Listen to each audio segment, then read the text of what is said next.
Can the Jaxson Dart hype and the Eagles win high hold up in the altitude? The Giants coming off a mini bye week, and they're going to head on out to Denver on Sunday. It's Monday, ladies and gentlemen. Let's officially put Week 6 to bed. Let's bring in former Giants receiver, Super Bowl champ David Tyree, and Giants beat writer for the Post, Paul Schwartz. Gentlemen, you enjoy your weekends, Paul? Weekend off is always good. Yeah. And you know what? When you have a long weekend and you get to write about a great win on Thursday, Yep. and you can write about it on Friday and Saturday and Sunday, instead of thinking of things, what the heck am I going to write about this team that loses all the time? It's a lot of stories when the team wins, a lot. We'll break some of them down here. You guys know, right? I mean, you guys have played, you have an off weekend, you're coming off a win. It's great. It's great. And it was great for the Giants. And you know what? I think it's good that they got to enjoy it and now flush it. They had a whole weekend to do it. Now they come back and, it's on to the next, the next, the next, the next. Yeah, DT, I was thinking the same thing, Paul. It's like a win going into the bye week is always a great thing, but a win going into the mini bye, I feel like is perfect and is what this team needed, right? Yeah, 100%, man. I mean, momentum and a sense of real positive direction, right? And I think when number one, getting a win, number two, getting a long-awaited win versus your turnpike, nemesis there, even more so. So they couldn't have rebounded to what was, I don't want to say least expected against the winless Saints, but it was a really, really positive show in relation to, hey, man, we actually are professionals. We come to play, and we can play a complete team game, which was kudos to the coaching staff and the players for having the resolve and the gall to step up against a formidable opponent. Well, before we go in and break down the game, we've seen, the hype videos that the Giants put out. We've seen former players come in, try and get the crowd hype. But no one got the crowd hype like before the Eagles game. I want you guys to check this video out because I might be out of a job after this one. Producer, can we play this?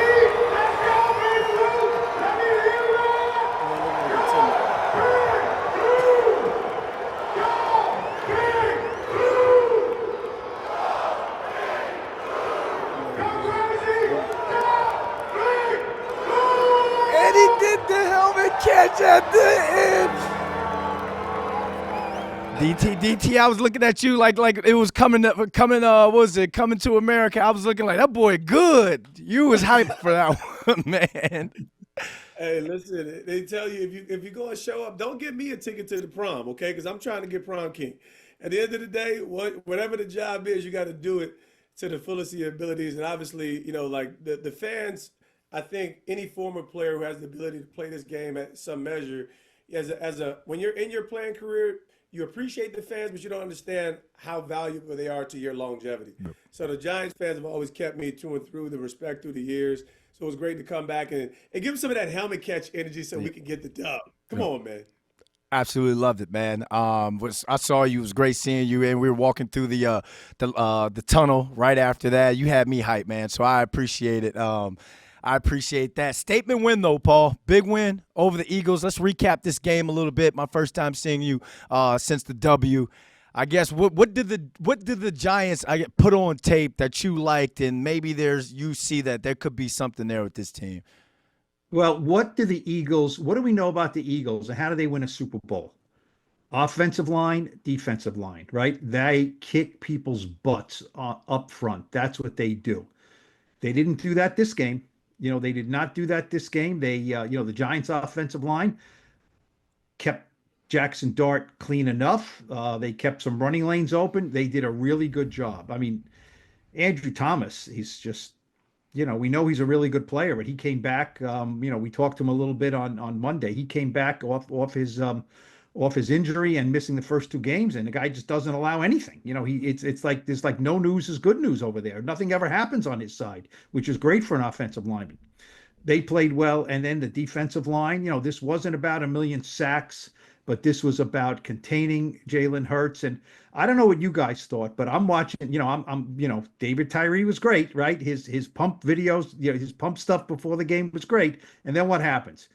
Eagles get the ball. Saquon Barkley. The Giants kick the ball out of bounds, right? So the Eagles get the ball at the 40. First carry for Saquon, 18 yards. That to that point was the longest run of his in the season. Okay, he has not, had a great rushing season, 18 yards. Next carry, 13 yards. And I'm thinking 31 yards, 2 carries. This is going to be a long night for the Giants. And Saquon Barkley is going to have a field day. His next 9 carries, 27 total yards. That's the defense not making a million sacks and doing all kinds of crazy things, but playing really good run defense. Kayvon Thibodeau was tremendous. Brian Burns was tremendous. Dexter Lawrence was tremendous. Abdul Carter had no stats. You believe it? No stats. No tackles, no assists, no pressures, no sacks. But he set the edge and did his thing. So what I take from this game is offense and defensive line. Maybe the Giants have something, growing here. DT. Yeah, I mean, I couldn't say it much better than Paul, but what I will say is I think that Brian Burns is one of the more underrated, most valuable players in the National Football League. I think prior to the pickup, but he has fully validated quietly the worth of his position. He's well known as this speed rusher, not as big in stature, but plays far more powerful in a run. And he is the consistent force. Whereas last year, of course, we talk about this breakout, overwhelming, dominant season by Dexter Lawrence. He is the consistent playmaker, and now I would give him the anchor of this defensive blueprint that really gives them life, even in moments where there's a little bit of tension and tug of pull on that defense, and everything really came together consistently around his ability to pressure Jalen Hurts, actually sack the quarterback when the opportunity was there and miss it. So week in and week out, he continues to impress me, not just impress me further. And I think it's time for for him to continue to maybe raise a little bit more voice, just as much as he's raising havoc on the field. And that was my key to victory for the New York Giant football, as the defense really played such a solid game. I think my biggest takeaway, fellas, would be the Cordell Flott stepping up as well. Someone making a play in the defensive secondary outside of Drew Phillips. Drew Phillips may get called for DPIs, but he's also leading the team in interceptions. Cordell Flott made a heck of a play on that cover zero, that blitz in the goal line, where he was able to jump that route. And then, it was a little bad ball by Jalen Hurts, but hey, that's what you wanted. Set on the route, set on that out route, DT, and read the eyes of Jalen Hurts on that cover zero. It was absolutely beautiful. Now, when I go into the locker room on Wednesday, Paul, I'm going to get on them and be like, man, you got to score there, baby boy. Because Saquon pushed that man out of bounds like he owed him money or something. But at the end of the day, we saw the back end be able to make plays. Paulson Adebo kind of held his own a little bit against A.J. Brown. A.J. Brown was still able to make some big catches here and there. But at the end of the day, I think the back end, the secondary, kind of took a step. Devontae Smith, them not being able to hit that wide open ball, that was kind of a coverage breakdown, Paul, that could have gave a spark, a little momentum like the Saints game. Luckily, it didn't work, for the Giants. But at the end of the day, I think the secondary kind of took a step. And speaking of taking steps, Jaxson Dart is doing it with his feet. I did not know this kid could run the football as well as he did, and because of that, he's able to make plays down the field using his mobility. I guess 3 games in is a small sample size, DT, but you know all about player progression and what offense or what a coach wants to get out of these draft picks. Where is Jaxson Dart at right now in terms of his progression? Yeah, he's. I think from a play perspective, he's above schedule, but he's also as advertised. So it's positive to look, but you're looking at a talent who's energetic, who's extremely more physically tough, just as much as he is emotionally and mentally stable. He's bringing some identity. Like there's been, we hear writers talking about they want to bring the toughness and the winning attitude back to the New York Giants, they being him and Cam Scatterboo. So what I love about Jaxson Dart primarily is that he has minimized mistakes while still playing his game early on. And there's only really one flaw to his game. He just doesn't have the body of Cam Newton, in my personal opinion, to endure this week in and week out. And he is the linchpin future of the Giants. So if we want him mentally tough, we just want him to even kill and pump the brakes on the bruising, because he's getting it. You can see 220 pounds as a quarterback at 6'2" is not enough meat on the bone to last a lengthy career. But other than that, well, like you're talking about. I mean, the only quarterbacks above him in QBR. You can look at the quality. We got Jordan Daniels below him in QBR, and he's throwing 68% completion percentage, 2-to-1 on the touchdowns to ratio, and he's making plays with his feet to ignite the New York Giant offense and keep the chains moving. Paul, are you team Jaxson Dart, but is he playing above what we kind of thought? Remember, we've been talking quarterbacks since October of last year. Is this kid, could this be the future for the Giants at quarterback? There was a time Thursday night where I just thought to myself, I'm watching, that for opening sequence, right? Did you see Jaxson Dart put his foot in the ground and go by Zach Baun? Yeah. I mean, Zach Baun was one of the best defensive players in the league last year, and he tackles everything that comes at him. And he was lost with Jaxson Dart running at him. I mean, Jaxson Dart went this way, put his foot in the ground, and went that way. And I'm like, that's pretty impressive. And I thought to myself, can you imagine if they got this right? Can you imagine if the Giants got this right with this quarterback? I mean, it usually doesn't work.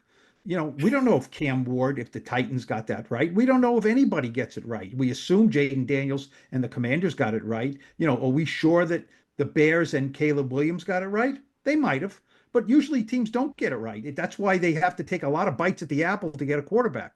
And, right now, if you asked me, did they get it right? I would say certainly more yes than no. And after 3 starts, that's pretty good. We're waiting. Brian Dable keeps warning us. There's going to be ups, there's going to be downs. And maybe this week in Denver is a big down. Maybe he looks like a rookie. But he has not looked like a rookie yet. And that's really impressive. 2 interceptions in New Orleans were not big deals. He's thrown one of them's a punt, and the other one he throws it, and the receiver, doesn't finish the route. No, not a big deal. So, but I agree with David. I really agree with David. I'm writing about that in the post for Wednesday. Is that I don't want to be a get off my lawn, old man, buzzkill, killjoy. His legs are going to be a big part of his game, but. You know what number I don't like, guys? You know what number I really don't like? 3. He's had 3 visits to the medical tent already. Once in the preseason and twice in the regular season. All 3 times he got out and came back to the field. You can't be going to the medical tent all that time because, the 4th or 5th or 6th time, they're not going to let you out. Something's going to, God forbid, be wrong. And so he has to he just has to be more careful with his body and not put himself in harm's way. But when we talked about it after the game with him, he kind of laughed and said, yeah, seems like I'm talking about this all the time. And he looked at us like we were crazy. He said, look, if there's a 3rd down and I got to make it, I have to make it. And that's fine. I get it. But it's just not every play's a 3rd down. You have to live for another day. So I agree with David tremendously is that we love what you're doing on the field, but you got to stay on the field, and it's more important for you. And I was told, I talked to Charlie Weiss, the former, college coach, Giants coach, Charlie Weiss's son was Jaxson Dart's offense coordinator and quarterbacks coach at Ole Miss. And he said it was the same thing at Ole Miss. And he said, my son and Lane Kiffin, the Ole Miss head coach, both tried to tell him, and it didn't really sink in. You got to protect yourself. You got to protect yourself. Charlie Weiss told me it's up to the players, the teammates. He said if Dexter Lawrence goes over to him and says, look, number 6, I love what you're doing, but don't take hits and have you off the field. We can't do that.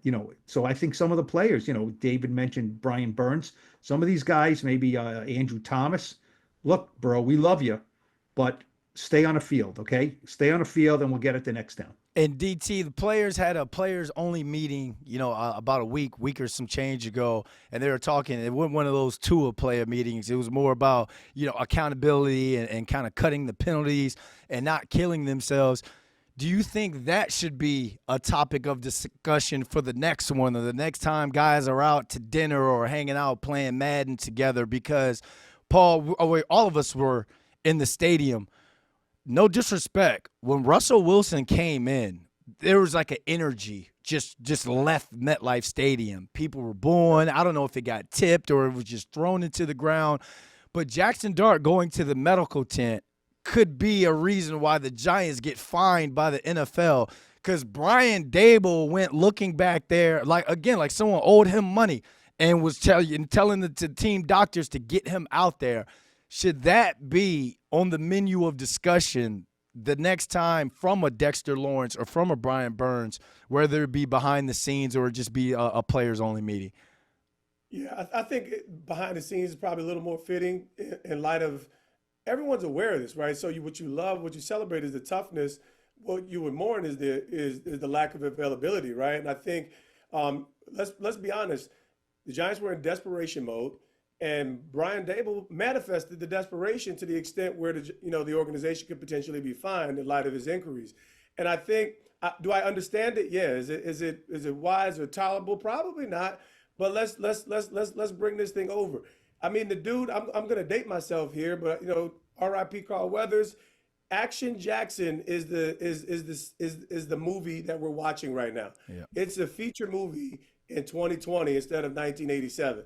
And and if he doesn't, if his fellow teammates don't help him understand the value and worth of his presence on this football team, short term and long term, he's going to be Fraction Jackson. So I'm just telling you right now, it doesn't work out well over time. And even smart quarterbacks like the Lamar Jacksons and even young Russell Wilson, they were really smart and calculated with their feet and toughness. Early Lamar Jackson, early Robert Griffin. We saw with Robert Griffin Jr. back in the day. Yeah. You just have to know who you are and understand what's at stake in this league. These are men with mortgages coming to take you out. So that's really it. I do believe it's more of a behind-the-scenes thing, and it should be rectified quickly. Yeah, because you want Action Jackson to be one of those franchise studio movies like Avengers, where you get a couple of those movies, not Blank Man where it's like one and done, or Ant-Man where it's like one and done. Like, all right. But I think one thing that stands out to me when it comes to this kid, and this is where how I evaluate quarterbacks, is can you make the receiver room better? And we saw Jaxson Dart able to hit different guys. Got lil'Jordan Humphrey gets bumped up off the practice squad. Wan'Dale Robinson has a couple catches here and there. No one stood out. No one is going to break the bank when it comes to fantasy points or Pro Bowl type performance, but he did enough. Wan'Dale Robinson, we're going to break this down, DT, because I want you to tell us what you see on this play. How Jaxson Dart was able to use his feet to get Wan'Dale Robinson open, and Wan'Dale be able to show the yak that he's been able to put on tape on why they traded up for him in the second round. And Paul, you jump into as well. DT, what are we looking at here? Yeah, it looked like we actually got quads. We got quad 4 receivers to the side, 3 wide receivers. Obviously, this is above the X's and O's. Jaxson Dart rolling right, and this is where Wan'Dale Robinson makes his money. It's really the run after the catch and the physical toughness that he brings to the game.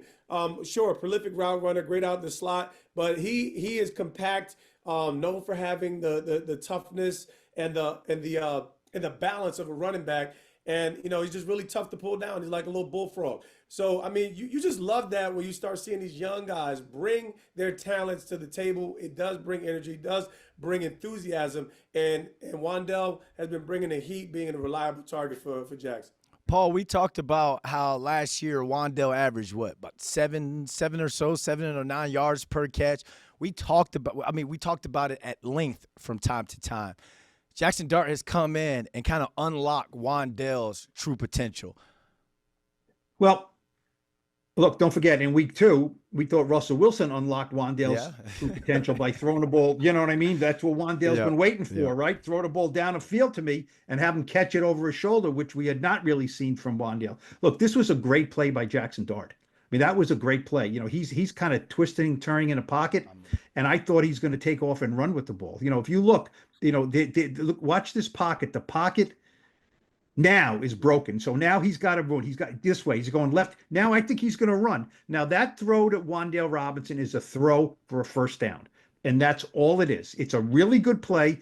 And he's like 2 yards from the stick, right? So if Wan'Dale and if he gets tackled there, which he should, that's a first down, and it's a positive play for everybody. But he makes it from a positive play to a game, not a game-winning play, but a play that wins games for you. It's a tremendous play by Wan'Dale. There's no question about it. And I have a question for you, David, because, all those years in the locker room, right? You're a special teams guy. You play some wide receiver, right? Somebody gets hurt. Someone like me or a bunch of my brethren, right? Men and women go over to David Tyree's locker and say, Wide receiver room is down. You know what I mean? It's down this week. You know what I mean? How are you guys going to overcome that? And we're not disrespecting you, but we're saying Mhm. the one or two guys are not there, David. You're Sure. not one of those two guys. So in a Yep. way, we think that you can't do it. This team Yep. might be in trouble, right? So Yep. and this is what. So let me hear what you say. Then I'll tell you what Wan'Dale said about that. But so we're going to you and saying, and you know, right? You've been around, right? You know, in the back of my mind, when I'm asking you a question, you're thinking, this guy's saying, oh, how am I going to go on the field with my terrible primitive skills and actually compete because I can't do it? And you're thinking Yep. what? I'm thinking as much as so there's two things happen. This is my opportunity. This is my time to prove that I'm actually that guy. Everything prior to that is I've already proved that I'm not that guy. So it's really seizing the moment and the opportunity. And if you don't believe that you're that guy, you don't belong in the locker room. So as a player, you have to not just save face, you have to proclaim it. And now what the opportunity presents is the opportunity to prove it. And I think in this short window of, from Malik Nabers' injury on, there's something that has been wanting out of the receiver room that when we talk about the power of a high end number one, we haven't seen these multitude of pieces come in and bring something that's a little bit more stable. Lil'Jordan Humphrey flashed a few moments, but he missed some moments. So you want to see a guy who comes out of nowhere to be a steady force in the presence. Victor Cruz didn't become Victor Cruz overnight, but he showed flashes, and then the next year it was pop. And I think that's what any backup wide receiver has to prove, that you can consistently be a positive impact and presence to diminish the thought that you're a downgrade in the NFL. Yeah, You know, because I go remember, I ahead. remember in the Super Bowl, right? You remember the Super Bowl, David? You remember Super Bowl 42, So yeah, I got right? some good memories. Yeah, yeah. You were active for that game, right? Yeah, okay, Yeah, yeah. But yeah. you catch a touchdown pass, right? And I'm thinking, that is a hell of a story, right? David Tyree caught a touchdown pass in the Super Bowl, right? I mean, that is a great story, right? You caught a It is. touchdown pass in the Super Bowl. I mean, that's if that was the end of it, that is a great story. Go ahead in the I mean, fourth, I no think you question. added to the story. I think you added to the story. I get that, but I mean, no one would have thought that you would have done that in a Super Bowl. I mean, none of us would have. I don't know. I mean, your coaches and Eli, I'm sure felt that they believed in you, but I don't know if they really thought that David Tyree is going to do this in the Super Bowl. So, maybe, I'm that's not disrespectful. Like you said, it's what you've No, it's not. done, and so so when I go say, little Jordan Humphrey, I don't think he can do it. Wan'Dale is not that kind of a player. Jalen Hyatt hasn't shown it. Right? Opportunity. All you can ask for is an opportunity, right? Yeah, yeah. So I don't have any disagree. I think the skepticism is earned. I can remember my third year in the league. I actually won the third wide receiver position coming out of training camp, and things just didn't work out well. So I think when it comes to the evolution of this one moment, there actually was an evolution over years of competing up to a place of making quote unquote starting contributions. And I didn't fit the bill. Things didn't work out well. Some players don't materialize for different reasons, i.e., Daniel Jones, right? So at the end of the day, we know he was a starting quarterback in the NFL, but is he that guy? It's the same thing, just at a totally different level when you're talking about some of these backup receivers when the opportunity presents itself. So you could think about so not the Daniel Jones. We could kind of compare that to the Jalen Hyatt right now. He has shown flashes, but then at times where they've needed him, there have been some inconsistencies there. So I'm gonna ask both of you guys, and I'll start with you, DT. You could go first. Paul, remove your media side of it. DT, remove the football player side of it. Think as a Joe Shane and a Brian Dable. What message would you be sending this team or not sending this team if you don't go out and get a wide receiver who can have at least half of the production of a Malik Nabers? you, you pitted me. All right, so I think the message that you're sending your team is there's no way around it. You either believe that there's a solution, and I don't want to go with the alternative. I think you either believe that this roster is strong enough to sustain you to the point where you can win 8 or 9 games, and if you don't, make that attempt to go get that wide receiver. Yeah, and I think that's looking at the optics, looking at the past resumes, looking at the capitalizing on opportunities with all these players on the roster. Yeah, if there's not some kind of move made for a veteran wide receiver that should be able to get you 600 yards, receiving 600 yards, something that is a steady force and presence, maybe 750, 850. Yeah, it's tough to say that we're just tanking it and we're gonna go what we got. Paul, we talk about protecting Jaxson Dart, and he's the lifeline or the get out of jail free card for a Joe Schoen and a Brian Dable. You've seen what he's been able to do in 3 games, small sample size. But do you go out and get him help to maximize this first year of this rookie quarterback? Well, I don't think you get anybody who, like you mentioned, somebody who can get half the production of Malik Nabers. That guy doesn't exist. It's not, you can't, he just doesn't exist. Now, you're talking about a Chris Olave. You're talking about, would he be available from the Saints? What are you giving up? Is it appropriate for a team that's 2-4 to start, making moves to go win the pennant here? You know what I mean? In a baseball, baseball parlance. I think Joe Schoen looks all the time to see how he can improve the team. I don't think he's interested in giving up a lot of future draft picks at this point. The Jaxson Dart thing is interesting because, I know when they lost Malik Nabers, people thought, darn it, this costs, Jaxson all these games without Malik Nabers to grow together, besides the fact that he's the best receiver on the team. So, do they look at it and say, look, with Jaxson for these last 10, 11 games, is it going to be difficult for us to evaluate him properly if he doesn't have a better receiver? Maybe. Do they have enough in the room? Probably not. Darius Slayton will come back, certainly. It depends, I just you have to present the trades to me, and Joe Schoen, if he gets opportunities, who's out there? How much better does he make your team? How many snaps will the guy get? How long will it take him to incorporate himself into the offense? And how much of a difference will it make? I do not think that this is we need to get a guy to make a big run, to make a run and make a playoff run. I don't think that's really appropriate with this team right now. I don't think there is a big playoff run coming. They're 2-4. I don't think there's a playoff run coming. Now, maybe in 2 weeks there will be. Don't forget they had this great win at home, right? Great. I'm not going to discount anything that they did against the Eagles. The next time they come home, what are they? They play at Denver and at Philly. So what are they? Are they a team on the rise? Have they won one? Are they 3-5? Are they 4-4? Are they 2-6? I don't know. They're not going to be favored in either game in Denver or in Philly. So I don't think you just say we're giving up a second round pick to get a receiver right now. I just don't know if you do that. Well, that's what I was going to say. I was going to say give up a second-round pick for a Chris Olave or a proven guy because you got Malik Nabers coming back from the ACL. You might need a proven wide receiver the first couple of games while the rust knocks off for him. The Darius Slayton situation, I guess you just see what happens in the offseason or see what he does for the rest of the remainder of this season. But with the defense kind of starting to trend in the right direction, I just don't want to waste that defensive line. You're never going to get a defensive line like the 2007 defensive line, like the 2011 defensive line. So it's like if you have what you have on that team right now, then just go all the way in. But, it's just one of those I look at it like get as much as you can out of this young rookie.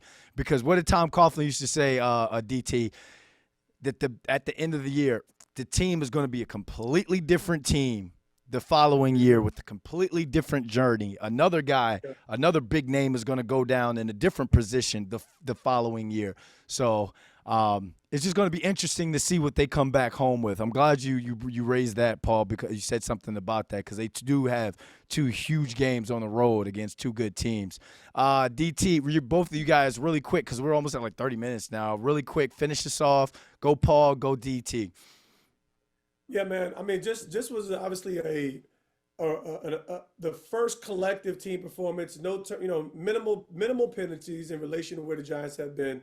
0 turnovers outside of their uncharacteristic game against the Saints. This is the football that gives them an opportunity to be competitive in the National Football League. We talk about any given Sunday being within one score. Majority, I believe, 70 plus percent within one score games throughout the National Football League. And this is because they're paid professionals. And this is the kind of brand of football that the Giants need to continue to play. These Kayvon Thibodeau's, not just the contract year, but these solid veterans doing far more than the stats reveal on defense is going to position this team to actually go out to Denver and compete against a Denver team that's very much up and down a little bit as well. So kudos to the Giants for actually shaping this potential identity, these young stallions, giving some growl and maybe a little bit of bite to the growl. And I think the Giants have something to work with and have some confidence moving forward into a nice stretch moving forward. Paul, we'll go into detail about Denver on the preview show, but go ahead, wrap us up. Do you want to watch them play Sunday in Denver, right? Do you want to watch them? The answer is yes, right? You're interested now, right? How's Jaxson Dart going to do? How's Cam Scatterboo going to do? You know, how are they going to mix and match with the receivers again? Does Darius Slayton come back? Is this defensive line, you know, really rounding into shape here? Are they going to be able to stop the run like they have for a couple of weeks now? So these are all questions you want answers to. You know, a couple of weeks ago, it was like, I know I was thinking, boy, I really am not all that pumped up to watch the Giants play on Sundays because I'm not expecting a lot of positives here. You know, there's been too many weeks, too many games where it's just there's nothing out there to really watch. So they have now done that 6 games into the season. Look, the record is what it is. I know. Did you notice Brian Daboll the other day said, "Well, with the rookie quarterback, we're 2-1 with him as a starter." Well, 2-1 is a good record, but 0-3 before that is still on their resume, right? But it does feel in some ways like the season started in week 4 when Jaxson Dart took over against the Chargers. So that's what everyone's being evaluated on to a large extent. So what the Giants have accomplished so far through 6 games is to make you think, I want to see them in week 7, right? I want to see them. I'm intrigued by them, by the quarterback, by the defense. I'm intrigued to see what this team is. Now, in 2 weeks' time, we'll see. Maybe that intrigue is a little bit tarnished. Maybe it's heightened. I don't know. But at this point, week 7, I'm like, I am really interested to see what this team does. And that's so much better than what the alternative could have been. I love how Paul will hype it up, and then it just drops like a roller coaster, and he brings you back to reality. But hey, we need that. Absolutely love that. Hey, thank you guys for hanging out with us. We're gonna see you on Thursday for the Blue Rush preview show, breaking down Denver and the Giants. For Paul Schwartz, David Tyree, and Brendan London. Check you guys on Thursday.